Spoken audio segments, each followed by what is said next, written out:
네, 안녕하십니까. 기관의 눈으로 이어가겠습니다. 오늘도 목요일의 남자 유진투자증권의 한병화 연구위원 나와 계십니다. 네, 어서 오세요. 네, 안녕하세요.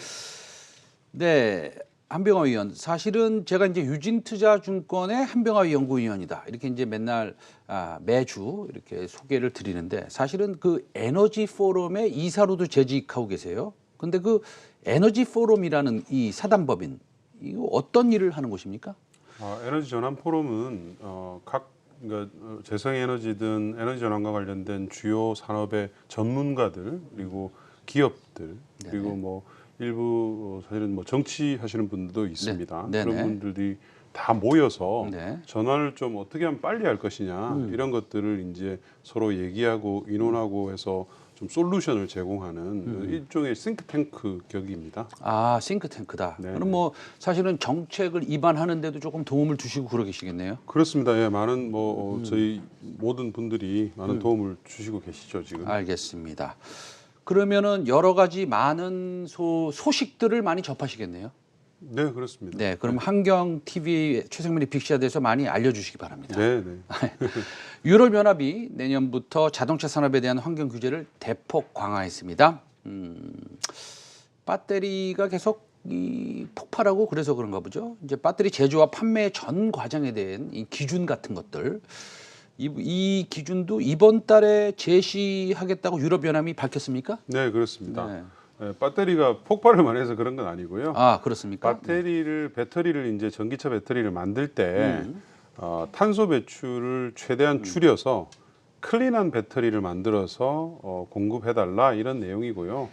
속내를 들여다보면 EU 안에서 모든 것을 제조해서 우리의 기준에 맞춰서 납품을 해줬으면 좋겠다 하는 내용입니다. 그래서 이제 많은 EU에 파는 업체들이 EU 내에다가 이제 생산 설비를 놓게 되는 것이고요. 뭐 우리 배터리 업체들은 이미 사실은 들어가서 지금 이제 어느 나라보다 빠르게 잘 하고 있는 상태이죠. 그렇죠. 유럽의 그 사실은 동유럽 국가에 우리나라 공장이 많이 있지 않습니까? 그렇습니다.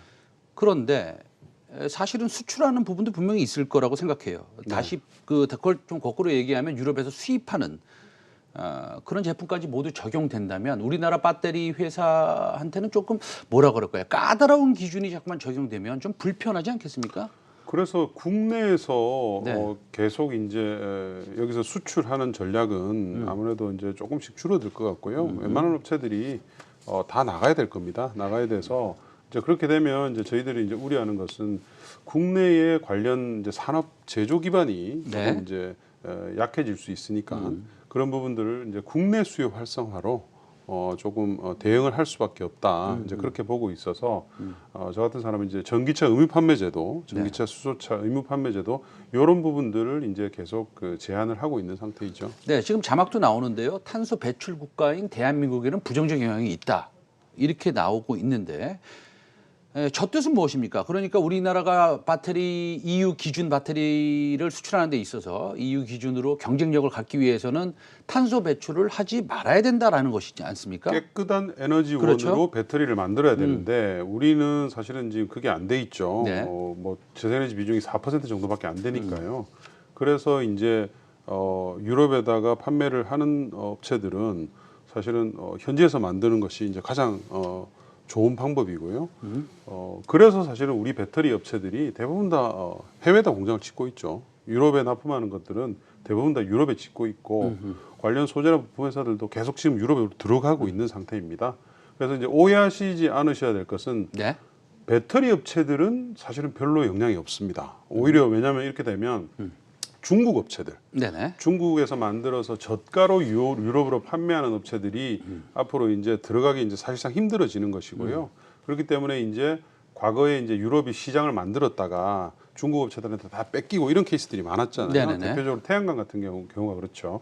근데 이제 이번에는 그렇게 하지 않겠다는 얘기이기 때문에 거기에 현지에 진출해서 거기에 기준에 맞춰서 제조한 업체들이 유리하다. 거기에는 이제 한국 업체들도 포함이 되어 있기 때문에 우리 업체들한테는 상관이 없으나 이제 이렇게 되면 국내에 지어야 될 배터리 관련된 소재나 부품 공장들을 네네. 이제 못 짓게 되겠죠, 많이. 그래서 이제 국내 산업 전체에는 고용 창출이나 이런 것들이 좋지를 못할 겁니다. 아하. 예, 예. 그러면 지금 말씀하신 대로 우리나라의 소재, 부품, 그다음에 배터리 셀 업체들이 그렇죠. 지금 자꾸만 동유럽으로 더 많이 나가야 되고 네. 그 해외 공장을 짓게 되고 하면 그곳에 가서 공장을 돌리는 데 있어서 친환경 에너지를 써야 된다 이런 당연합니다. 말씀이신가요? 예, 예. 재생에너지로 다 써야 되고요. 예, 그걸 이제 EU가 촉진을 하겠다는 것이죠. 지금 이미 유럽은 전기차 전용 공장들은 다 재생에너지로 돌리는 것으로 확정이 되어 있는 상태입니다. 알겠습니다. 그러면 그 우리가 지속 가능한 환경 친환경 에너지 중에서 지금 뭐 풍력도 좋고 그다음에 태양광도 좋고 다 좋습니다. 그런데 그 중에서 조금 세분화해서 우리가 들어갈 필요가 있는 것 같아요. 해상 풍력에 대해서 전 세계에 그 관심이 이제 고조가 되고 있습니다. 일본 정부가요. 이게 아주 재밌는 뉴스인데 지난 주말부터 해상 풍력 단지 건설을 위한 입찰을 시작했습니다. 이거 어떤 내용입니까? 일본은 원래 10기가와트의 해상 풍력을 2030년까지 하겠다는 정부 계획이 있었는데요. 이게 이제 코로나 이슈들 때문에 계속 이제 연기가 되고 뭐 아베가 있었을 때는 사실은 뭐 하는 둥 마는 둥 했거든요. 네네. 그런데 이제 스가가 된 이후에 스가가 들어오자마자 탄소 배출 순제로를 달성하겠다고 선언을 했죠. 하자마자 지금 코로나 국면임에도 불구하고 해상 풍력을 설치하기 위한 국가 입찰을 지난 금요일부터 온라인으로 열었습니다. 네네. 그래서 내년 5월까지 이제 입찰을 받게 되고요. 웬만한 주요 해상 풍력 관련 업체들이 다 지원을 할 것으로 지금 보도가 되고 있습니다. 그래서 그렇게 되면 2030년까지 10기가 하는 것은 무난하게 과거의 사례를 봤을 때는 이제 달성이 가능하다 이렇게 보고 있습니다. 일본 하면요. 일본이 뭐 그 우리가 잘 알고 있지 않습니까? 일본이 기술력이 딸리는 국가도 아니고요. 그렇습니다.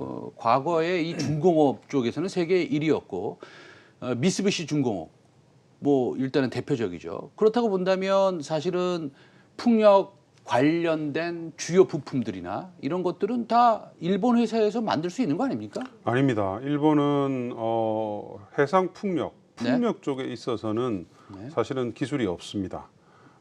없다가 네네. 미쯔비시가 이제 베스타스하고 협업으로 JV를 만들었다가요. 네. 공교롭게도 또 한 2달 전에 네. 그 지분 물량을 고스란히 베스타스에 도로 팔았습니다. 아하. 그래서 지금은 일본에는 해상 풍력에 관련된 회사는 이제 사실상 없고요. 네. 히타치가 조금 했었는데 히타치도 5.5메가만 만들고 그 네네. 뒤로는 사업을 안 하기로 이제 한 상태라서 네. 사실은 뭐 일본의 해상 풍력 시장은 무주공산이고요. 관련된 부품들도 그래서 이제 우리 업체들이 많이 이제 수혜를 볼 것으로 그렇게 보이고 있습니다.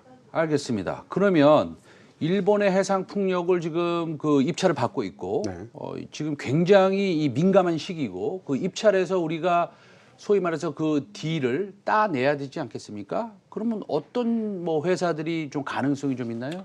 뭐 사실은 정해져 있어요. 해상 풍력 시장에 네. 디벨로퍼는 정해져 있고요. 네네. 우리가 이제 요즘 익숙하시죠. 올스테드. 네네. 그다음에 이제 덴마크의 CIP. 네네. 그다음에 유럽의 독일의 RWE 이런 아주 큰 디벨로퍼들이 있고요. 네. 그 회사들이 다 이제 일본 업체들과 조인을 해서 시장에 들어오게 됩니다. 들어오게 되고 1.4기가 정도의 캐파가 이제 지어지게 될 것인데요. 네. 거기에 이제 우리 업체들이 납품을 하게 될 것입니다. 지금 상강 MNT가 나오는데요. 제가 이제 그 리포트를 한번 읽어보니까 그 구조물이 어떻다고 그러셨죠? 해상 풍력은 네네. 바닥에 이제 이게 꽂혀야 되기 때문에 네네. 하부 구조물이 반드시 필요합니다. 네네. 그런데 이제 이번에 일본에 시작하는 것도 네. 고정식 하부 구조물로 네. 전량을 다 이제 할 예정이고요. 네네. 앞으로 한 10년 정도는 고정식 하부 구조물이 대세일 겁니다. 이제 거기에 상강 MNT가 그 하부 구조물을 네. 이제 만들어서 납품을 하는 것이죠. 그냥 참고로 하나 그냥 여쭤보면요. 부유식 하부 구조물이 사실은 좀 만들기가 좀 어렵고 소위 매출 규모도 좀 커지지 않겠습니까?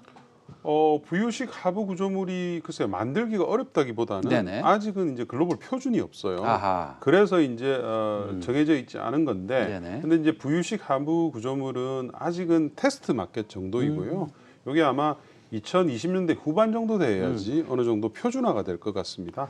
그다음에 CS 윈드 같은 경우에는 과거에 일본에 납품을 좀 하지 않았었나요? CS 윈드도 타워는 납품을 당연히 그렇죠. 합니다. 예, 예. 당연히 하니까 이번에 이제 되게 되면 아마 CS 윈드하고 상강 M&T 둘 다 네. 일본 해상 풍력 쪽에 타워와 하부 구조물을 납품하게 될 것으로 그렇게 판단을 하고 있습니다. 우리가 알 수는 없지만 조금 전에 오스테드를 포함해서 뭐 CIP 이런 뭐 독일 회사, 덴마크 회사가 지금 사실은 입찰에 참여 중이 아니겠습니까? 네, 네. 그러면은 오스테드가 그 입찰 딜을 성공적으로 획득하면 우리한테 유리하는 겁니까? 아니면 오스테드가 아니라 다른 회사가 그 입찰 딜을 따더라도 우리 소위 그 관련 주들이 수혜를 받을 수 있는 전혀 것입니까? 상관없습니다. 누가 하든 상관없고요. 아, 그래요? 왜냐하면 이미 지금 뭐 CS 윈드는 납품을 계속 하고 있는 상태고요. 네.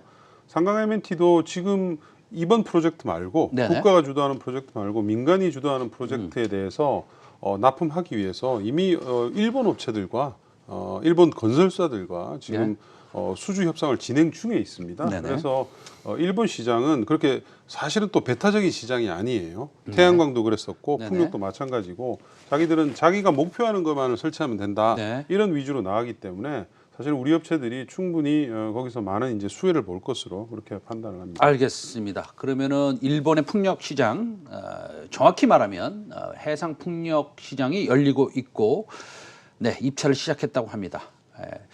우리나라 회사가 수혜를 많이 받아서 좋은 실적을 거뒀으면 좋겠습니다. 네, 오늘도 감사드리고요. 목요일의 남자 유진투자증권의 한병호 연구위원 오늘 말씀 잘 들었습니다. 감사합니다. 감사합니다. 네.